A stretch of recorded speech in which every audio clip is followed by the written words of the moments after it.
সুপ্রিয় শিক্ষার্থীবৃন্দ, আসসালামু আলাইকুম সবাইকে। লিজ ফাইন্যান্সিং বা ইজারা অর্থায়ন যে চ্যাপ্টারটা আছে সেখান থেকে খুব ইম্পর্টেন্ট একটা সাজেশন নিয়ে আমরা হাজির হলাম। এই লিজ ফাইন্যান্সিং চ্যাপ্টারটা তোমরা যারা বিবি অনার্স থার্ড ইয়ার আছো, ফিনান্সিয়াল ম্যানেজমেন্ট সাবজেক্টে আছে, ফোর্থ ইয়ারে ইনভেস্টমেন্ট ম্যানেজমেন্ট সাবজেক্টে এবং এমবিএ প্রিলিমিনারিতে যাদের বিজনেস ফাইন্যান্স আছে তাদেরও কিন্তু এই চ্যাপ্টারটা খুব ইম্পর্টেন্ট। তো ক্লাসটা আমরা তোমাদেরকে স্ক্রিনে দেখাবো, একটু সবাই স্ক্রিনের দিকে খেয়াল করি। আমি লিজ ফাইন্যান্সিংয়ের বেসিক ক্লাসটা নিয়ে আসলাম। লিজ ফাইন্যান্সিংয়ে যে জিনিসগুলো অবশ্যই জেনে রাখা দরকার, সেজন্য আমরা জেনে রাখা ভালো অপশনে প্রথমে লিজের যে সংজ্ঞা সেটা একটু দিছি, খেয়াল করো। লিজ হচ্ছে একটি চুক্তি যে একটি নির্দিষ্ট সময়ের জন্য সম্পত্তি ব্যবহারের অনুমতি প্রদান করে। এটা হলো আমাদের লিজের সংজ্ঞা। লিজ ফাইন্যান্সিংয়ে দুইটি অপশন থাকে, আমরা জানি সবাই।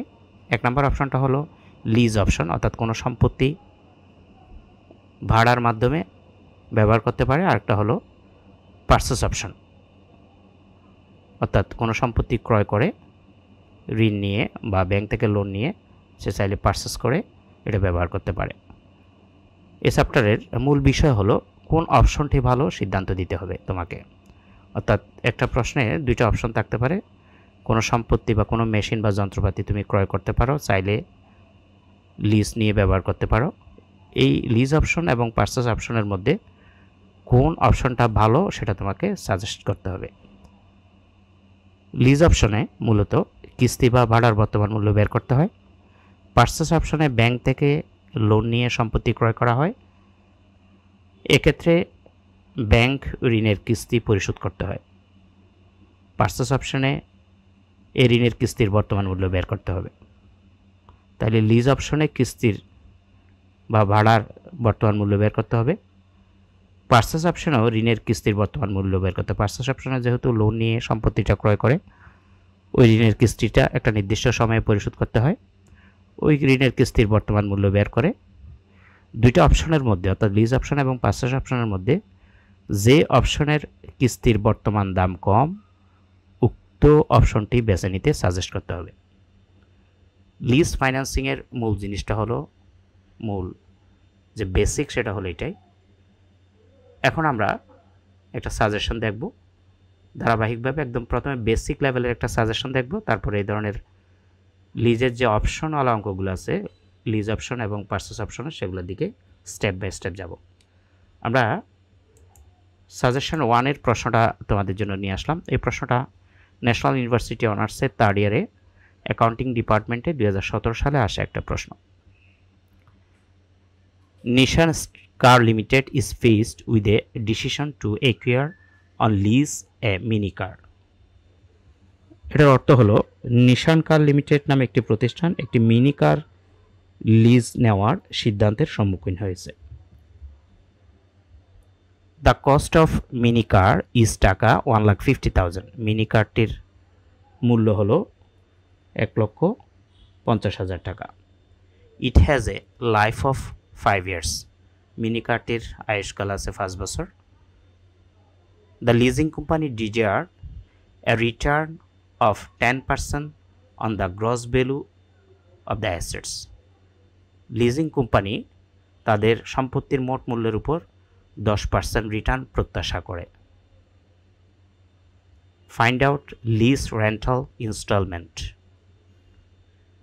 তোমাকে বের করতে হবে লিজের ভাড়ার যে কিস্তি সেটা, ইফ যদি এক নম্বরের মধ্যে বলছে to be paid at the beginning of each year, যদি কিস্তিটা তারা প্রত্যেক বছরের শুরুতে পরিশোধ করে তাহলে কিস্তির পরিমাণ কত হবে। 2 number to be paid at the end of each year, যদি তারা কিস্তির টাকা বছরের শেষে পরিশোধ করে তাহলে কিস্তির ভাড়ার পরিমাণ কত হবে। তো এখানে আমাদের কিস্তির বর্তমান মূল্য বের করতে হবে। তবে দুইটা অপশান আছে, একটা হলো কিস্তির টাকা বছরের শুরুতে হলে, আরেকটা হলো বছরের শেষে পরিশোধ করলে। তাহলে আমরা প্রথমটা নিব, at the beginning of each year. যদি কিস্তি বছরের শুরুতে পরিশোধ করে, আমরা যে সূত্র ব্যবহার করি আমরা জানি PBGU equal A by I second bracket 1 minus 1 by 1 plus I whole to the power n second bracket শেষ করে ইনটু ফার্স্ট ব্র্যাকেট দিবা 1 প্লাস আই। এখানে আমি একটু বলে রাখি, এই যে পিবি ডিউ মানে যদি কিস্তিটা বছরের শুরুতে হয় পিবির পাশে প্রেজেন্ট ভ্যালুর পাশে ডিউ দিব, আর যদি বছরের শেষে হয় এই ডিউটা থাকবে না। তাহলে এই সূত্রের মধ্যে একই সূত্র দিয়ে আমরা to be paid at the end of each year, অর্থাৎ 2 নাম্বার যে অপশানটা আছে বছরের শেষে কিস্তি পরিশোধ করলে কত, একই সূত্র হবে, জাস্ট বিগিনিংয়ে হলে ইন্টু 1 প্লাস আইটা হবে, আর at the end of each year বললে এই 1 প্লাস আইটা হবে না। তো আমরা যেহেতু বিগিনিংয়ে বসে সেজন্য ইন্টু 1 প্লাস আইটা ব্যবহার করব। তবে প্রিয় শিক্ষার্থী, আশা করি আমাদের ক্লাসগুলো দেখে তোমাদের ভালো লাগতেছে। আমরা সবসময় তোমাদের জন্য ভালো কিছু দেওয়ার চেষ্টা করি। তোমরা যদি বিভিএস ডিগ্রি থার্ড ইয়ারের স্টুডেন্ট হয়ে থাকো অথবা বিভি অনার্স থার্ড ইয়ারের স্টুডেন্ট হয়ে থাকো, তোমাদের জন্য সম্পূর্ণ নতুন বেসে ভর্তির আমরা অনলাইন লাইভ এবং রেকর্ড ক্লাসগুলো, আমাদের যে অনলাইন লাইভ এবং রেকর্ড ক্লাস আছে সেগুলোতে ভর্তির বিস্তারিত জানার জন্য আমাদের একটা হোয়াটসঅ্যাপ নাম্বার দেওয়া আছে 01615 111 232। তোমরা চাইলে এই নাম্বারে মেসেজ করতে পারো অথবা সরাসরি কল দিতে পারো। তবে আমাদের ক্লাসে কেন ভর্তি হবে, আমাদের ক্লাসগুলোর যে বৈশিষ্ট্য আমি যদি একটু তোমাদেরকে বলি। অনেকে তোমরা আছো যেহেতু থার্ড ইয়ারে পড়ো, ব্যস্ততার কারণে ক্লাসগুলো ঠিকমতো লাইভ ক্লাস করতে পারে না, ফলে ক্লাসগুলো মিস হয়। তাছাড়া থার্ড ইয়ারের পড়া স্টুডেন্টরা বিভিন্ন ব্যবসা বাণিজ্য, টিউশনি বা চাকরি যে কোনো কাজে হয়তো ব্যস্ত থাকতে পারে, এখন ব্যস্ততারই যুগ। তো ক্লাসগুলো এমনভাবে করা হয়েছে যে তোমার ইচ্ছা মতো সময় তুমি ক্লাসগুলো দেখার সুযোগ আছে। তুমি রাত 12টায় ফ্রি আছো, রাত 12টায় দেখবা, দিন 12টায় ফ্রি থাকলে দিন 12টায়, সকালে ফ্রি থাকলে সকালে, যে কোনো সময় তুমি ক্লাসগুলো দেখতে পারবা। যতদিন পরীক্ষা শেষ না হবে ততদিন ক্লাসগুলো তোমার কাছে সেভ আকারে থাকবে, মানে ক্লাসগুলো তোমার কাছে রেকর্ড আকারে সেভ থাকবে। তোমাদের সুবিধাজনক সময়ে অঙ্কগুলো করে জমা দেওয়ার সুযোগ আছে। প্রতিটা অধ্যায়ে গুরুত্বপূর্ণ সাজেশন সমূহের সমাধান শেষে প্রশ্নোত্তর পর্বের জন্য আমরা লাইভ ক্লাস রাখছি। প্রতিটা অধ্যায় থেকে মিনিমাম 15 হতে 20টা সাজেশন থাকবে। সাজেশনগুলো এমনভাবে তৈরি করা হয়েছে যেন এই সাজেশনগুলো প্র্যাকটিস করলে পরীক্ষার প্রশ্ন যেভাবে হোক তুমি অ্যান্সার করে আসতে পারো। তাছাড়া সকাল 11টা থেকে সন্ধ্যা 7টা পর্যন্ত যে কোনো সমস্যার জন্য তোমরা আমাদেরকে কল দিতে পারো বা মেসেজ করতে পারো, আমরা সাথে সাথে রিপ্লাই দেব। আমাদের কোর্সে ভর্তি হলে গণিত ও থিওরি সাজেশন সম্পূর্ণ ফ্রি দেওয়া হবে তোমাদের। প্রতিটি অধ্যায় শেষে মূল্যায়ন পরীক্ষা দিয়ে নিজের প্রস্তুতির শতকরা হার নির্ধারণ করা যাবে, অর্থাৎ তুমি কতটুকু পরীক্ষার জন্য প্রস্তুত। একটা চ্যাপ্টার শেষ করে তোমার থেকে যখন আমরা একটা ক্লাস টেস্ট নিব, আমরা সেটা বুঝতে পারবো বা তুমি নিজেও সেটা বুঝতে পারবা। আমাদের ক্লাসের সবচেয়ে বড় বৈশিষ্ট্য হলো আমাদের প্রতিটা রেকর্ড ক্লাস অ্যানিমেশন এবং স্লাইড শো এর মাধ্যমে উপস্থাপন করা হয়েছে, যাতে শিক্ষার্থীরা খুব সহজে বুঝতে এবং দেখতে পারে। তো রিকোয়েস্ট করবো তোমরা আমাদের কোর্সগুলো নিও, সিরিয়ালি সবগুলো সাজেশন ধারাবাহিকভাবে পেয়ে যাওয়া, এবং তোমাদেরকে আমরা ফলো আপে রাখবো। আমরা শুধু রেকর্ড ক্লাস বা লাইভ ক্লাস দিয়ে আমরা তোমাদেরকে ছেড়ে দিব না, আমরা তোমাদের গাইডলাইন দিতে থাকবো কিভাবে পড়বা, কোন সাজেশনগুলো পড়লে, কোন ম্যাথগুলো করলে তোমরা শতভাগ কমন পাবা। এই ছিল আমাদের ইনফরমেশন। আমরা এখন আমাদের যে অঙ্ক করাচ্ছি সেটাতে চলে যাচ্ছি। সবার জন্য শুভকামনা রইল।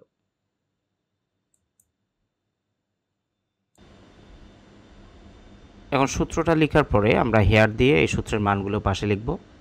হেয়ার পিবি ইকুয়াল 1,50,000, পিবি মানে প্রেজেন্ট ভ্যালু, যেটা প্রশ্নের দ্য কস্ট অফ মিনি কার ইস টাকা 1,50,000 আছে সেটা। এর মানে হলো নাম্বার অফ ইয়ার, যেটা লাইভ অফ 5 ইয়ার্স লেখা আছে। আর আই মানে হলো ইন্টারেস্ট রেট, যেটা 10% প্রশ্নে দেওয়া আছে। তো 10%-এর পার্সেন্ট যদি আমরা উঠে দিতে চাই, 10কে 100 দ্বারা ভাগ করলে পার্সেন্ট উঠে যাবে, সেটা হলো 0.10। আর এ মানে হলো অ্যামাউন্ট অফ ইনস্টলমেন্ট, এটা প্রশ্নবোধক চিহ্ন। এই মানগুলো আমরা এখন সূত্রে বসাবো। পিবির জায়গায় 1,50,000, যেটা অ্যামাউন্ট অফ ইনস্টলমেন্ট সেটা যেহেতু বের করতে হবে সেটা ব্যবস্থায় থাকবে। আয়ের জায়গায় 0.10, আমরা হেয়ারে অলরেডি এটা বের করে নিছি। তারপর সূত্রের সেকেন্ড ব্র্যাকেট দিব, 1 নেই থাকবে, সূত্রের মাইনাস চিহ্ন থাকবে, যেখানে 1 আছে 1 থাকবে, 1/1 প্লাস আয়ের জায়গায় 0.10 এবং এনের জায়গায় 5 বসাবো। সেকেন্ড ব্র্যাকেট শেষ করব, 1 প্লাস আয়ের জায়গায় 0.10 বসাইলাম। এখন এই অংশ মান বসানোর পরে জাস্ট তুমি ক্যালকুলেশন করে নিবা। ক্যালকুলেশনটা 1,50,000 এর সাথে আমরা ক্রস মাল্টিপ্লিকেশন বা যেটা আর গুণন বা বজ্র গুণন বলি সেটা করব। 0.10 সাথে 1,50,000 যদি গুণ করি তাহলে 1,50,000 ইন্টু 0.10, আর 1,50,000 এর নিচে যেহেতু 1 আছে, 1 এর সাথে উপরের যে সংখ্যাগুলো এই এ এবং যে সংখ্যাগুলো আছে সবগুলো উপরের সংখ্যা ধরে 1 এর সাথে যদি গুণ দিই আমরা সেটাই দেখাবো। তবে এখানে ব্র্যাকেটের ভিতরে প্লাস কাজটা করে ফেলবো। 1.10 whole to the power 5 first ব্র্যাকেটের ভিতরে আমরা যদি যোগ করি 1.10, তারপরে আমরা 1,50,000কে 0.10 দিয়ে গুণ করলে 15,000 চলে আসবে, সমান এ লিখবো। ঠিক একইভাবে 1.10 উপর পাওয়ার 5 যদি তুমি সাইন্টিফিক ক্যালকুলেটর ইউজ করো দেখো 1.6105 চলে আসবে, আর উপরের 1 ঠিক থাকবে। ব্র্যাকেট শেষ করে ফার্স্ট ব্র্যাকেটের ভিতরে 1.10টা লিখে নেব। 15,000 ইকুয়াল এ লিখে ব্র্যাকেট যেহেতু সেকেন্ড ব্র্যাকেট উঠে দেব, 1টা রাখবো। এখন উপরের এই 1কে 1.6105 দ্বারা যদি আমরা ভাগ করি তাহলে 0.6209 পাবো এবং 1.10টা এভাবে রাখি দেব। 15,000 ইকুয়াল আমরা 1 থেকে 0.6209 মাইনাস করলে 0.3791, আর ব্র্যাকেট উঠে দিলে ইন্টু বসবে 1.0। এরপরে 15,000 ইকুয়াল এ এভাবেই থাকবে এবং ভিতরের ব্র্যাকেটে আমরা 0.3791 ইন্টু 1.10 গুণ করলে 0.4170 পেয়ে যাব। এখন আমরা যে কাজটা করব যে পক্ষান্তর করে নেব একটু, যেহেতু আমার উদ্দেশ্য হচ্ছে এখানে এর মান বের করা, সেজন্য আমরা যদি একে এ এবং 0.4170 পুরোটাকে পক্ষান্তর করি এবং 15,000কে ডান পাশে নিয়ে যাই, এ সমান ধরলে উপরে 15,000 থাকবে এবং তার সাথে যেটা গুণ অবস্থায় আছে এর সাথে 0.4170টা সেটা ভাগ অবস্থায় হয়ে নিচে চলে আসবে 0.4170। দেয়ারফর এর মান বা অ্যামাউন্ট অফ ইনস্টলমেন্ট পেয়ে যাব 35,971 টাকা। তাহলে আমরা যদি বছরের শুরুতে কিস্তি পরিশোধ করি সেক্ষেত্রে কিস্তির পরিমাণ হবে 35,971। 2 নম্বরে বলছে to be paid at the end of each year. যদি আমরা বছর শেষে কিস্তি পরিশোধ করি তাহলে অ্যামাউন্ট অফ ইনস্টলমেন্ট কত হবে সেটা আমরা পেজ 2তে দেখাবো। পেজ 2তে আসলাম। পেজ 2তে requirement two at the end of each year we know, আমরা ঠিক একই সূত্রটাই লিখব। PB equal A divided i second bracket 1 minus 1/1 plus i whole to the power n second bracket close করে দেব।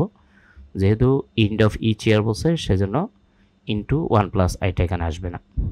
আমরা যদি পূর্বের সূত্রটা দেখি, দেখো এখানে বিগিনিং অফ ইচ ইয়ার বলাতে ইন্টু 1 প্লাস আইটা হইল, আর এন্ড অফ ইচ ইয়ারের ক্ষেত্রে 1 প্লাস আইটা হবে না। বাকি সব একই নিয়মে আমরা পিভি হেয়ার দিয়ে PV 1,50,000 and money 5 number of year, i 10% percent উঠে দিলে 100 দিয়ে ভাগ করলে 0.10, এ হলো অ্যামাউন্ট অফ ইনস্টলমেন্ট। ঠিক পূর্বেরটার মতো ক্যালকুলেশন করে আসলে দেখো এর মান বের হবে 39,567, অর্থাৎ এন্ড অফ ইচ ইয়ারে যদি আমরা কিস্তি পরিশোধ করি সেই কিস্তির পরিমাণ হবে 39,567 টাকা। তো এই পেজে আমি সাজেশন 3 যে প্রশ্ন সেই প্রশ্নটা তোমাদের জন্য নিয়ে আসলাম।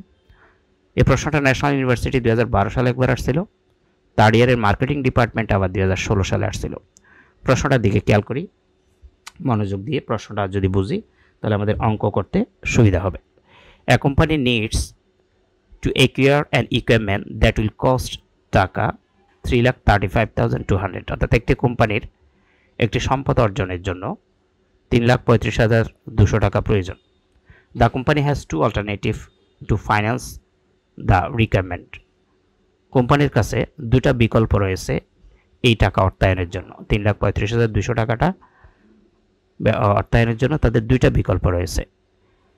এ নাম্বার বিকল্পটা হলো to take lease from ILC for 5 years with an annual lease payment of টাকা 1,20,000 to be paid at the end of each period, অর্থাৎ এই ক্ষেত্রে আইএলসি থেকে 5 বছরের জন্য, মানে আইএলসি নামে একটা প্রতিষ্ঠান থেকে 5 বছরের জন্য সম্পত্তিটা ইজারা নিয়ে এবং প্রতিটা বছর শেষে 1,20,000 টাকা কিস্তি পরিশোধ করে ব্যবহার করতে পারবে।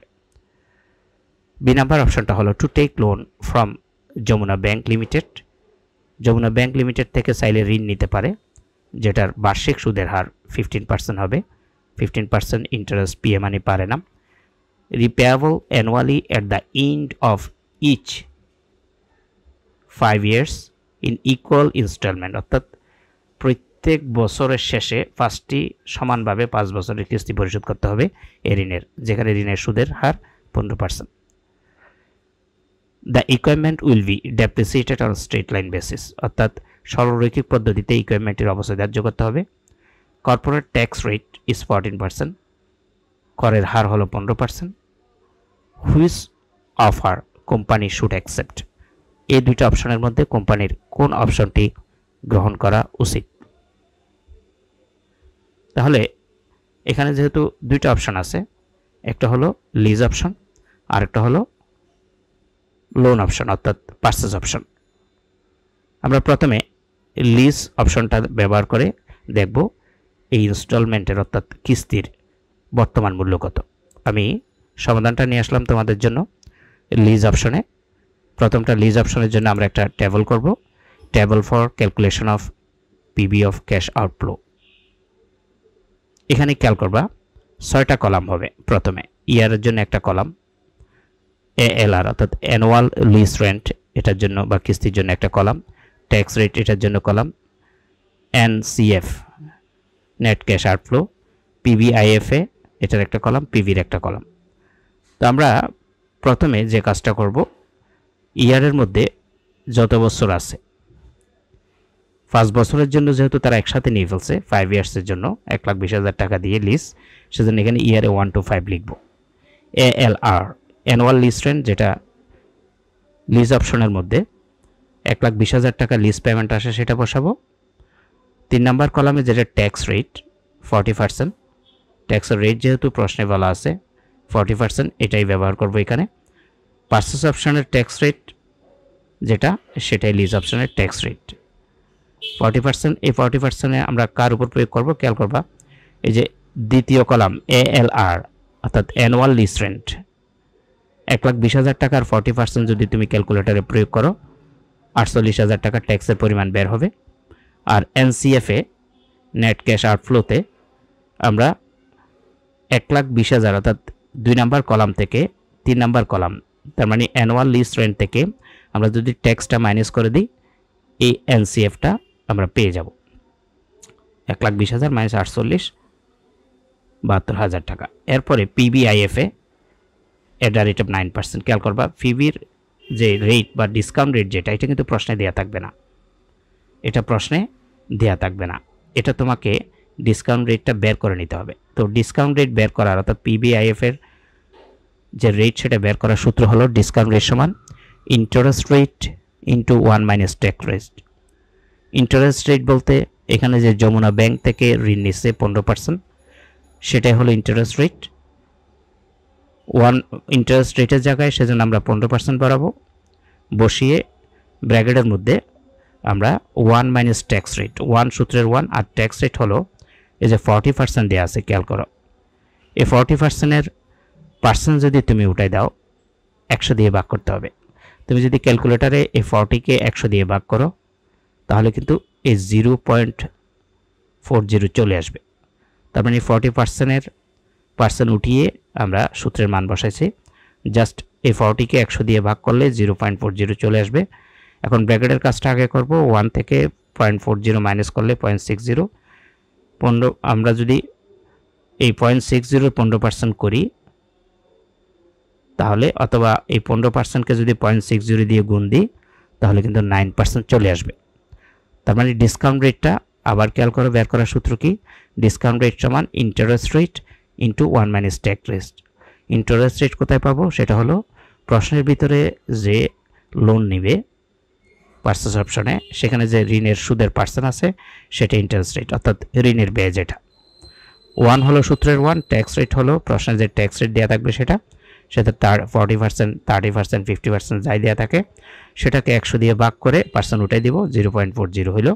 এবার এই 14%কে তুমি যদি 0.60 দিয়ে গুণ দাও তাহলে কিন্তু 9% চলে আসবে। এই 9% এইখানে বসাই দেবো আমরা। এখন এই পিবিআইএফ এর 9% বসানোর পরে এই মানটা বের করার জন্য আমার কিছু বেসিক জানা থাকতে হবে। 9%টা আমি কীভাবে পাবো? আমি পিবি ফ্যাক্টর বের করার দুটি সূত্র ব্যবহার করব। এখানে পিবি ফ্যাক্টর বের করতে দুইটি সূত্র ব্যবহার করা হয়। প্রথম সূত্রটা হলো সিঙ্গেল সূত্র, সেটা হলো 1/1 plus i whole to the power n। যখন ইয়ারগুলোকে সিরিয়ালি দেওয়া থাকবে 1, 2, 3 এভাবে দেওয়া থাকবে, তখন এই পিবি ফ্যাক্টর বের করার জন্য সিঙ্গেল সূত্রটা ব্যবহার করব। সূত্রটাকে আবার খেয়াল করো, 1/1 plus i whole to the power n। এই সূত্র কখন ব্যবহার হবে? যখন সূত্রগুলো ইয়ার 1, ইয়ার 2, ইয়ার 3 এভাবে দেওয়া থাকবে। আর যখন ইয়ারগুলো 1 থেকে 5 এভাবে দেওয়া থাকবে তখন অ্যানুইটির মাধ্যমে পিবিআইএফ এর মান বের করতে হবে। 2 নম্বর সূত্রটা annuity 1/1 plus i whole to the power n divided I.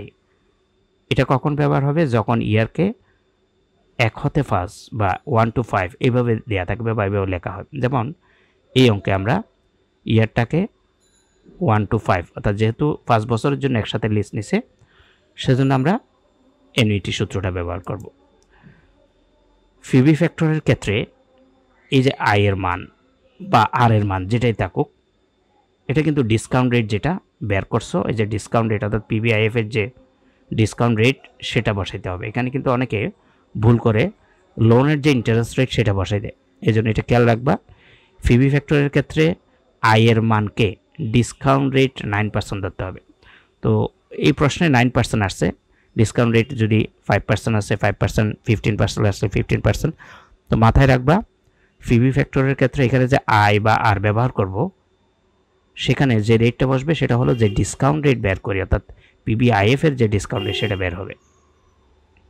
এখন আমরা এ পর্যন্ত আসছিলাম, 9% পর্যন্ত করছি। তাহলে এই 9% এর মানটা আমরা কীভাবে বের করব? সূত্রটা লিখলাম পিবিআইএফ এ, তো সেকেন্ড সূত্রটা তার মানে অ্যানুইটির যে সূত্র, যেহেতু ইয়ারকে আমরা 1 to 5 লিখছি মানে 1 হতে 5 বছর এইভাবে লিখছি, সেজন্য আমরা এই সূত্রটা ব্যবহার করব। আমরা যদি ইয়ারকে 1, 2, 3 এভাবে লিখতাম তাইলে কিন্তু এই সিঙ্গেল সূত্রটা ব্যবহার করে পিবি ফ্যাক্টরের মান বের করতাম। আশা করি ক্লিয়ার হয়েছে। তো সূত্রটা লিখলাম 1 - 1/1 plus i whole to the power n। সূত্রের 1 নাই থাকবে, মাইনাস থাকবে, উপরের 1 ঠিক থাকবে এবং 1 ঠিক থাকবে, প্লাস চিহ্ন দিলাম। আয়ের জায়গায় এই যে ডিসকাউন্ট রেট যেটা, এখানে আমি কিন্তু বিশেষ দ্রষ্টব্য দিয়ে বলে দিয়েছিলাম ডিসকাউন্ট রেট 9%। 9% এর পার্সেন্ট ওঠানোর জন্য 100 দিয়ে ভাগ করবা, 9কে 100 দিয়ে ভাগ করলে 0.09 বের হবে। আর n মানে হলো বছর, যেহেতু 5 বছরের জন্য তারা লিস্ট নিছে সেজন্য n এর জায়গায় 5 বসবে।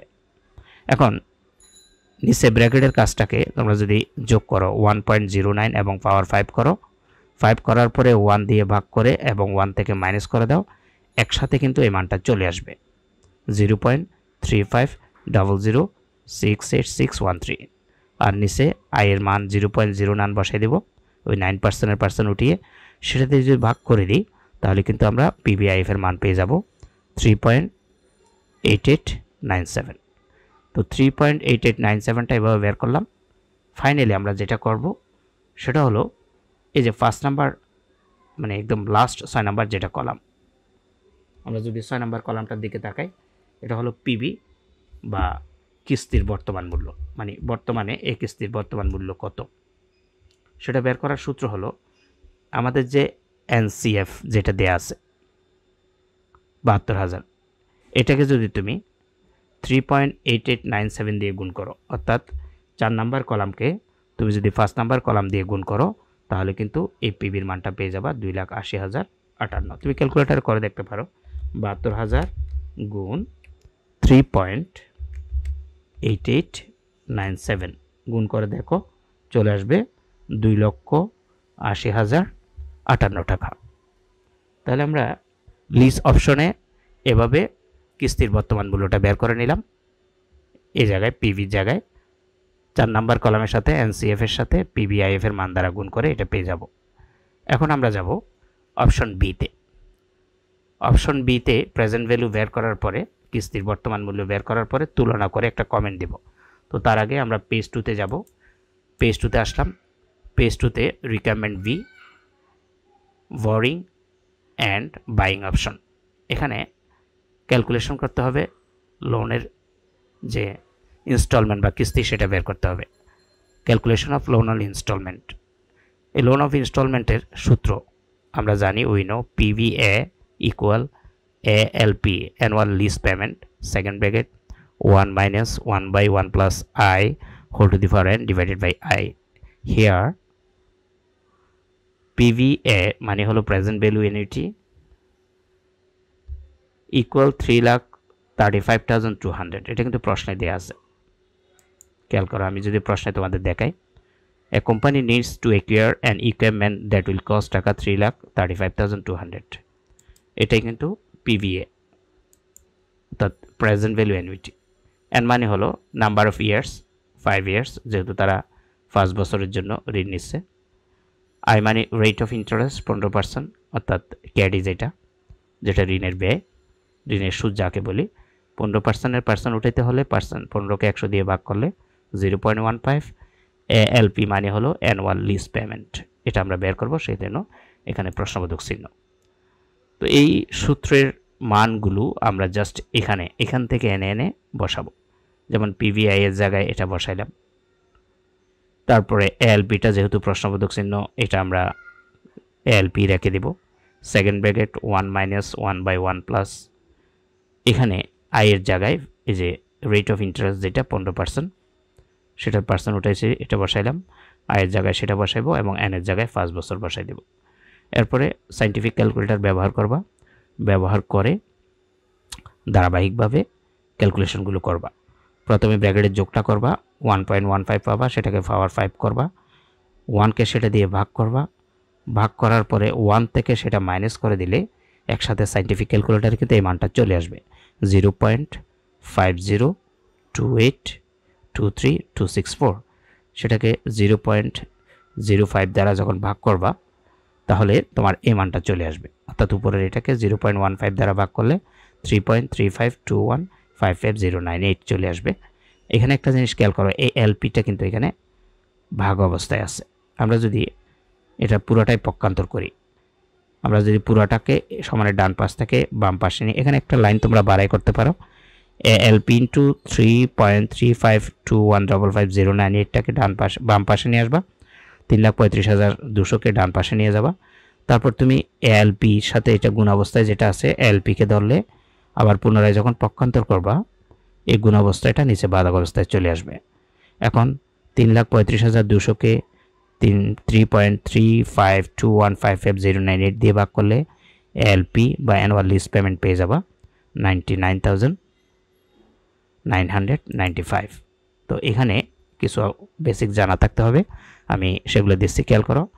বোরিং অ্যান্ড বাইং অপশনের ক্ষেত্রে 4টি ওয়ার্কিং করতে হয়। প্রথম ওয়ার্কিং হলো এই যে আমরা ঋণের কিস্তি বের করলাম, অর্থাৎ ওয়ার্কিং 1-এ লোন এবং ইনস্টলমেন্ট বের করতে হবে। এই লোন এবং ইনস্টলমেন্টের ভিতরে কিন্তু প্রিন্সিপাল মূল টাকাও আছে এবং সুদের পরিমাণও আছে।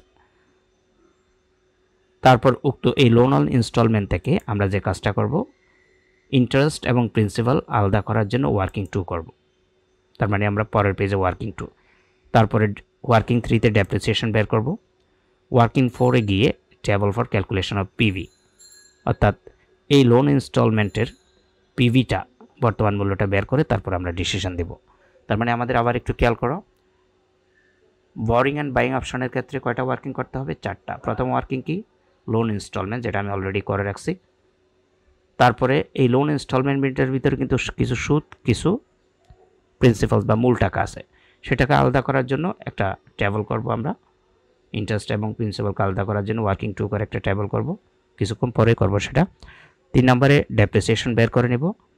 4 নম্বরে finally table for calculation of PV করে আমরা এই পিভি লোন এবং বাইং অপশনের মধ্যে যে পিভি সেটার সাথে লিজ অপশনের পিভির পার্থক্য দেখে একটা ডিসিশন দেব। তো আমি বরিং অ্যান্ড বাইং অপশনের ওয়ার্কিং টুতে যাচ্ছি পরের পেজে। ওয়ার্কিং টুতে প্রথমে যেটা করব লোন অ্যামর্টাইজেশন শিডিউল। এখানে প্রথমে ইয়ারের একটা কলাম থাকবে। ইয়ারগুলো যেহেতু 5টা বছর, ইয়ারকে কলাম নাম্বার 1 দিলাম। এখানে 1 2 3 4 5 এই একটা কিন্তু কলাম নাম্বার। তার পরবর্তী যে নাম্বার সেগুলো হলো ইয়ার, প্রথম বছর, দ্বিতীয় বছর, তৃতীয় বছর, চতুর্থ বছর, পঞ্চম বছর। তারপর হলো বিগিনিং ব্যালেন্স, এটা কলাম নাম্বার 2। বিগিনিং ব্যালেন্সটা যেটা প্রশ্নের শুরুতে তাদের সম্পদ ক্রয়ের বা সম্পত্তিটা ব্যবহারের জন্য যে টাকা লাগবে 3,35,200। আমি যদি প্রশ্নে তোমাদের দেখাই, দেখো 3,35,200 কিন্তু এখানে আছে, ঠিক আছে। এটাই হবে বিগিনিং ব্যালেন্স। প্রথমে আমরা এটাকে বেস করে করব। 3 নম্বর কোনটা হলো ইনস্টলমেন্ট। ইনস্টলমেন্ট সব সময় একই থাকবে, সেজন্য প্রত্যেকটা ইয়ারে তুমি ইনস্টলমেন্টটা বসাই দিতে পারো।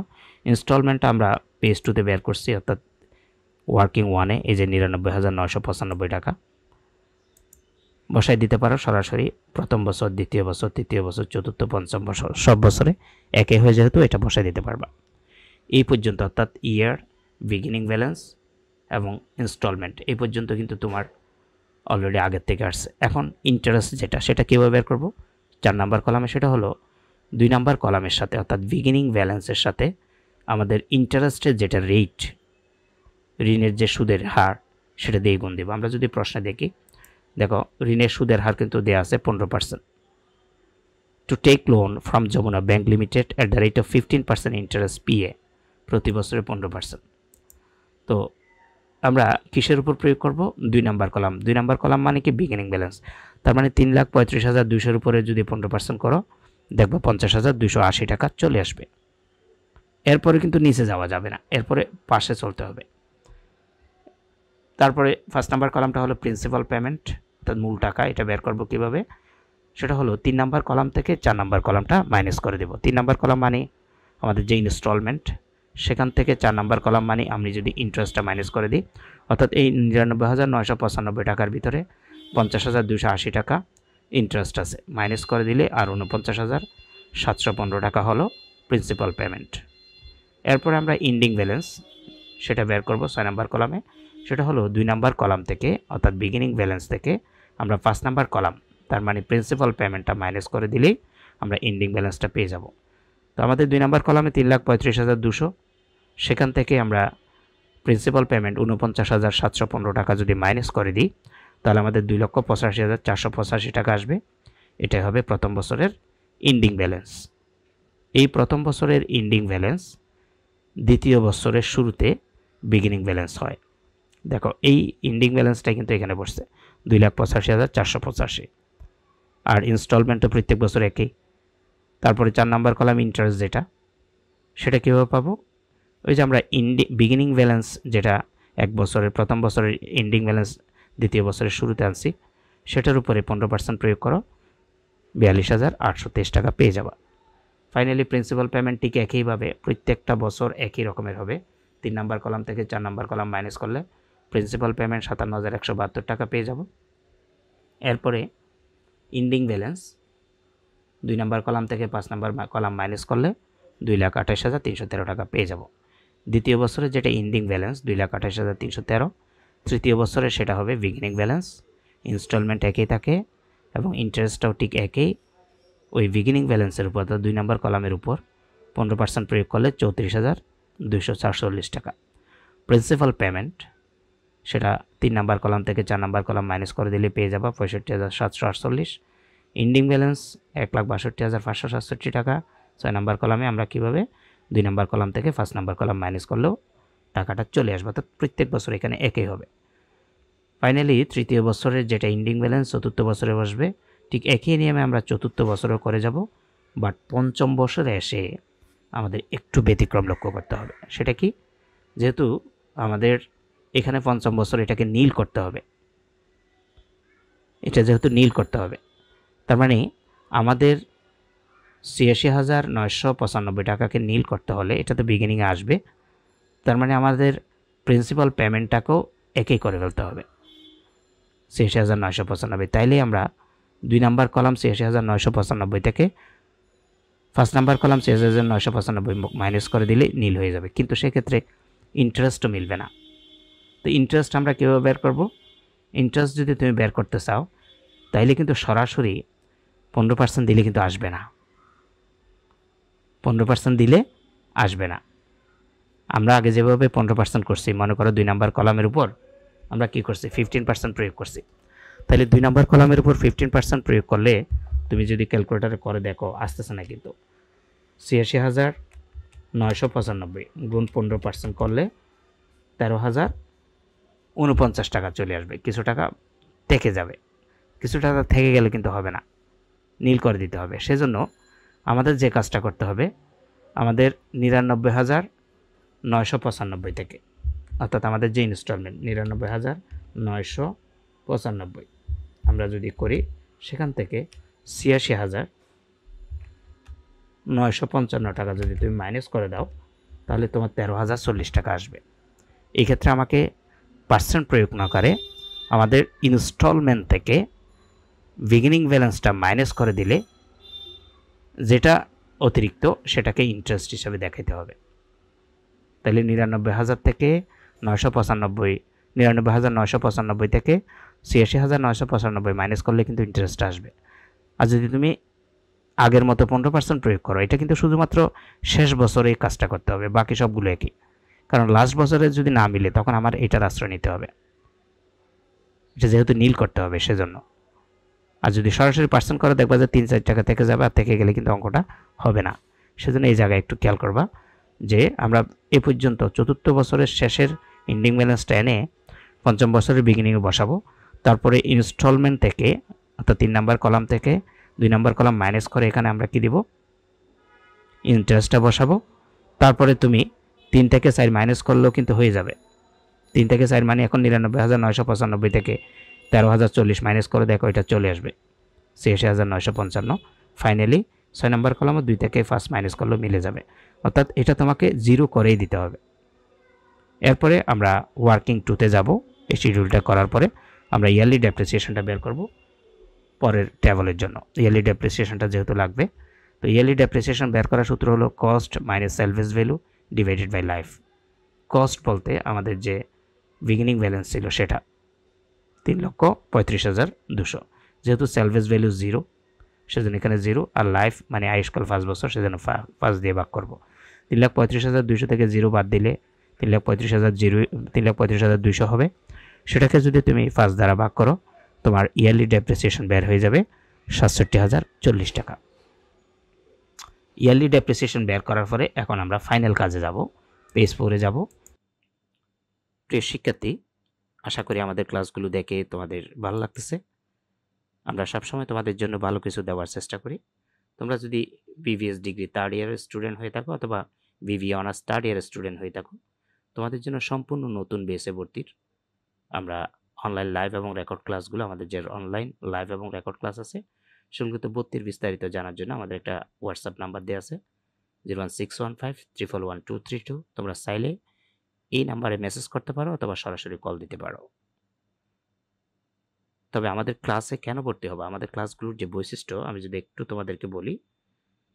অনেকে তোমরা আছো যেহেতু 3rd ইয়ারে পড়ো, ব্যস্ততার কারণে ক্লাসগুলো ঠিকমতো লাইভ ক্লাস করতে পারে না, ফলে ক্লাসগুলো মিস হয়। তাছাড়া 3rd ইয়ারের পড়া স্টুডেন্টরা বিভিন্ন ব্যবসা বাণিজ্য, টিউশনি বা চাকরি যে কোনো কাজে হয়তো ব্যস্ত থাকতে পারে, এখন ব্যস্ততারই যুগ। তো ক্লাসগুলো এমনভাবে করা হয়েছে যে তোমার ইচ্ছা মতো সময় তুমি ক্লাসগুলো দেখার সুযোগ আছে। তুমি রাত 12টায় ফ্রি আছো, রাত 12টায় দেখবা। দিন 12টায় ফ্রি থাকলে দিন 12টায়, সকালে ফ্রি থাকলে সকালে, যে কোনো সময় তুমি ক্লাসগুলো দেখতে পারবা। যতদিন পরীক্ষা শেষ না হবে ততদিন ক্লাসগুলো তোমার কাছে সেভ আকারে থাকবে, মানে ক্লাসগুলো তোমার কাছে রেকর্ড আকারে সেভ থাকবে। তোমাদের সুবিধাজনক সময়ে অঙ্কগুলো করে জমা দেওয়ার সুযোগ আছে। প্রতিটা অধ্যায়ে গুরুত্বপূর্ণ সাজেশন সমূহের সমাধান শেষে প্রশ্নোত্তর পর্বের জন্য আমরা লাইভ ক্লাস রাখছি। প্রতিটা অধ্যায় থেকে মিনিমাম 15 হতে 20টা সাজেশন থাকবে। সাজেশনগুলো এমনভাবে তৈরি করা হয়েছে যেন এই সাজেশনগুলো প্র্যাকটিস করলে পরীক্ষার প্রশ্ন যেভাবে হোক তুমি অ্যান্সার করে আসতে পারো। তাছাড়া সকাল 11টা থেকে সন্ধ্যা 7টা পর্যন্ত যে কোনো সমস্যার জন্য তোমরা আমাদেরকে কল দিতে পারো। বা মেসেজ করতে পারো, আমরা সাথে সাথে রিপ্লাই দেব। আমাদের কোর্সে ভর্তি হলে গণিত ও থিওরি সাজেশন সম্পূর্ণ ফ্রি দেওয়া হবে তোমাদের। প্রতিটি অধ্যায় শেষে মূল্যায়ন পরীক্ষা দিয়ে নিজের প্রস্তুতির শতকরা হার নির্ধারণ করা যাবে, অর্থাৎ তুমি কতটুকু পরীক্ষার জন্য প্রস্তুত। একটা চ্যাপ্টার শেষ করে তোমার থেকে যখন আমরা একটা ক্লাস টেস্ট নিব, আমরা সেটা বুঝতে পারবো বা তুমি নিজেও সেটা বুঝতে পারবা। আমাদের ক্লাসের সবচেয়ে বড় বৈশিষ্ট্য হলো আমাদের প্রতিটা রেকর্ড ক্লাস অ্যানিমেশন এবং স্লাইড শো এর মাধ্যমে উপস্থাপন করা হয়েছে, যাতে শিক্ষার্থীরা খুব সহজে বুঝতে এবং দেখতে পারে। তো রিকোয়েস্ট করবো তোমরা আমাদের কোর্সগুলো নিয়েও সিরিয়ালি সবগুলো সাজেশন ধারাবাহিকভাবে পেয়ে যাওয়া, এবং তোমাদেরকে আমরা ফলো আপে রাখবো। আমরা শুধু রেকর্ড ক্লাস বা লাইভ ক্লাস দিয়ে আমরা তোমাদেরকে ছেড়ে দিব না, আমরা তোমাদের গাইডলাইন দিতে থাকবো কিভাবে পড়বা, কোন সাজেশনগুলো পড়লে, কোন ম্যাথগুলো করলে তোমরা শতভাগ কমন পাবা। এই ছিল আমাদের ইনফরমেশন। আমরা এখন আমাদের যে অঙ্ক করাচ্ছি সেটাতে চলে যাচ্ছি। সবার জন্য শুভকামনা রইল। পেজ 4 একটা টেবল করব, table for calculation of PV. Table for calculation of পিভিতে 9টা কলাম হবে। প্রথমে year 1 number column, 2 number installment, 3 number interest, 4 number depreciation. এই পর্যন্ত খেয়াল করো, 1 থেকে 4 নাম্বার কলাম পর্যন্ত তোমার কিন্তু প্রিভিয়াস অঙ্কগুলোতে আছে, মানে প্রিভিয়াস অংশে আছে, পেজ 2-3তে আছে, 1-2-3তে আছে। তো ইয়ার তো 1 থেকে 5 বসাই দিবা। ইনস্টলমেন্ট কিন্তু অলরেডি তুমি বের করছো 99,995 টাকা, ঠিক আছে, সেটা এখানে একসাথে বসাই দেব ইনস্টলমেন্ট। আর ইন্টারেস্টের ক্ষেত্রে আমরা ইন্টারেস্টের জন্য প্রিভিয়াস পেজে অর্থাৎ পেজ 3তে আমরা ইন্টারেস্টটা বের করছিলাম। খেয়াল করো, এই যে ইন্টারেস্ট 50,280 প্রথম বছর, দ্বিতীয় বছর 42,823, তৃতীয় বছর 34,247, চতুর্থ বছর 24,385 এবং পঞ্চম বছর 13,040। এটাই আমরা এখানে বসাই দেব। তারপর ডেপ্রিসিয়েশন প্রত্যেক বছর একই হবে, যেহেতু প্রশ্নে বলছে স্ট্রেট লাইন মেথড বা সরলরেখী পদ্ধতি, সেজন্য ডেপ্রিসিয়েশন 67,040 যেটা আসছে প্রিভিয়াস পেজে, এই যে 67,040 প্রত্যেক বছর একই পরিমাণ অবশ্যই বসাই দেব। তাহলে আমরা কলাম 1, 2, 3, 4 এই ইনস্টলমেন্টের যে কলাম সেটা কিন্তু আমরা পেজ 2তে বের করছিলাম। দেখো এই যে 99,995, এখান থেকে সেটা কিন্তু বসাই দিলাম। তাহলে 4টা কলাম কমপ্লিট করলাম। পঞ্চম কলামটার নাম কি দেব? Total cost. টোটাল কস্ট পঞ্চম কলাম কীভাবে পাবো? 3 নাম্বার কলামকে 4 নাম্বার কলাম যোগ করে, মানে ইন্টারেস্ট এবং ডেপ্রিসিয়েশন এই দুইটা যোগ করলে আমরা টোটাল কস্ট পাবো। এভাবে প্রত্যেক বছর যোগ করে দেখবা ইন্টারেস্টের সাথে ডেপ্রিসিয়েশন মিলে যাবে। ইয়ার 1, ইয়ার 2, ইয়ার 3। ইয়ার 1 1,17,320 আসবে, ইয়ার 2তে 1,09,863, এভাবে সবগুলো মিলে যাবে 3 নাম্বার কলামের সাথে 4 নাম্বার কলাম যোগ, অর্থাৎ ইন্টারেস্ট প্লাস ডেপ্রিসিয়েশন। তারপরে হলো ট্যাক্স রেট 40%, এটা 6 নাম্বার কলাম, এটা প্রশ্নে দেয়া থাকবে 40%টা। কিন্তু এই টাকাটা আমরা কিভাবে বের করব? খেয়াল করবা, টোটাল কস্টের উপরে তুমি যদি অর্থাৎ 5 নাম্বার কলামের উপরে যদি এই 40% যেটা বা প্রশ্নের যে পার্সেন্টে দেয়া থাকো প্রয়োগ করো, তাহলে কিন্তু তুমি এই ট্যাক্সের টাকাটা পেয়ে যাবা। তাহলে আমি যদি তোমাদেরকে বলি যে 1,17,320, ক্যালকুলেটারে তুলে দেখো 1,17,320 গুণ 40% করে দেখবা যে মিলে যাবে। খাতায় করার সময় এই জিনিসগুলো প্র্যাকটিস করবা। 1,17,320 গুণ 40% যদি করো তাহলে কিন্তু 46,928 টাকা চলে আসবে। তো একটা বছর এভাবে যখন করছো সবগুলো একইভাবে প্রয়োগ করবা, ট্যাক্সের টাকাটা পেয়ে যাবা। 7 নাম্বার কলাম হলো এনসিএফ। এই এনসিএফটা আমরা কিভাবে পাবো? সেটা হলো 2 নাম্বার কলাম থেকে অর্থাৎ ইনস্টলমেন্ট থেকে 6 নাম্বার কলাম অর্থাৎ ট্যাক্সের যে টাকা বের হয়েছে সেটা মাইনাস করে দিলে তুমি এনসিএফটা পেয়ে যাবা। 53,067, 56,050, 59,480, 63,425, 67,963। এরপরে আমরা PB at the rate of 9%। এই PB at the rate of 9% এখানে কিন্তু আমাদের সিঙ্গেল সূত্রটা ব্যবহার করে এই পিবির মানটা বের করতে হবে, যেহেতু ইয়ারগুলো 1, 2, 3, 4, 5 আকারে আছে। তো সেজন্য আমরা এখানে কোন সূত্রটা ব্যবহার করব? পিবিআইএফ এট দ্য রেট অফ 9% বের করার জন্য আমরা 1 নং সূত্র যেটা শিখছিলাম, আমরা একদম প্রথম পেজে কিন্তু শিখছিলাম। যদি দেখো এখানে এই যে 1 নং সূত্রটা পিভি ফ্যাক্টর বের করতে দুটি সূত্র ব্যবহার করা হয়। একটা সিঙ্গেল 1/1 + i^n যখন ইয়ারগুলো 1 2 3 এভাবে দেওয়া থাকবে, আর অ্যানুইটি মানে যদি ইয়ার 1 to 5 এভাবে দেওয়া থাকে, হাইপেন দিয়ে দেওয়া থাকে, তাহলে কিন্তু এটা। তাহলে এখন আমরা সিঙ্গেলের জন্য এই সূত্রটা ব্যবহার করতেছি। ওকে, তো নিচে আমি আবার লিখছি পিভিআইএফ এর 9% বের করার জন্য, 9% এর মান বের করার জন্য 1 নং সূত্রটা ব্যবহার করব। সূত্রটা কীরকম ছিল? সিঙ্গেল সূত্রটা ছিল 1/1 + i^n। এখন এই প্রত্যেক বছর মানগুলো বসাবো, 1 1 থাকবে, আর এই আই এর মধ্যে এই 9%-এর 0.9টা বসাবা। তুমি যদি একটা বছর করো, উপরে 1 নিচে 1, আই এর জায়গায় 0.9, উপরে প্রথম বছর যদি 1 রাখো, তাহলে যদি সাইন্টিফিক ক্যালকুলেটরে করো দেখবা যেভাবে 0.917 চলে আসবে। এভাবে 2 করার সময় এন এর জায়গায় 2 বসাবা, 3 এর সময় এন এর সময় 3, 4 ইয়ার করার সময় উপরে 4 এবং 5 ইয়ারের মান বের করার সময় উপরে 5 বসিয়ে এই মানগুলো পেয়ে যাবা। ফাইনালি আমরা পিভিটা বের করব।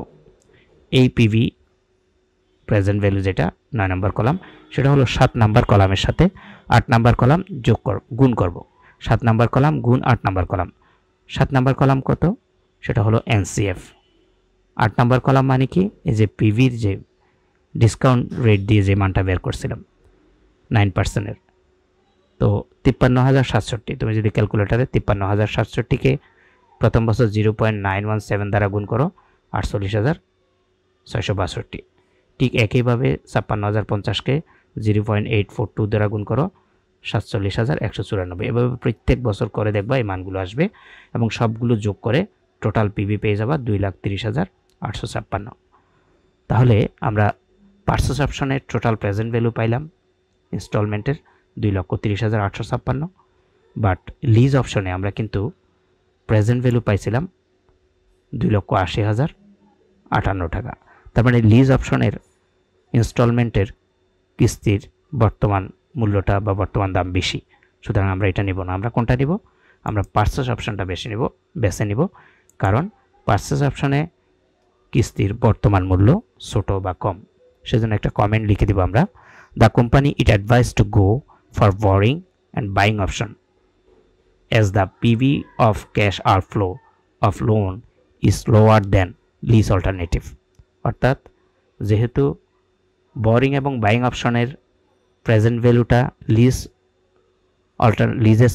লিজের প্রেজেন্ট ভ্যালুর চাইতে ছোট, সেজন্য আমরা এটাকে অ্যাডভাইস করব। কোনটা? বোরিং অ্যান্ড বাইং অপশনটাকে অ্যাডভাইস বা সাজেস্ট করব। তো এই ছিল আমাদের আজকের ক্লাসটি মনোযোগ দিয়ে দেখলে ইনশাআল্লাহ আজকের ক্লাসটা দেখার পরে লিজ ফাইন্যান্সিংয়ের কোনো অঙ্ক করতে তোমাদের সমস্যা হবে না। সবার জন্য শুভকামনা রইল। আসসালামু আলাইকুম ওয়া রাহমাতুল্লাহি ওয়া বারাকাতুহু।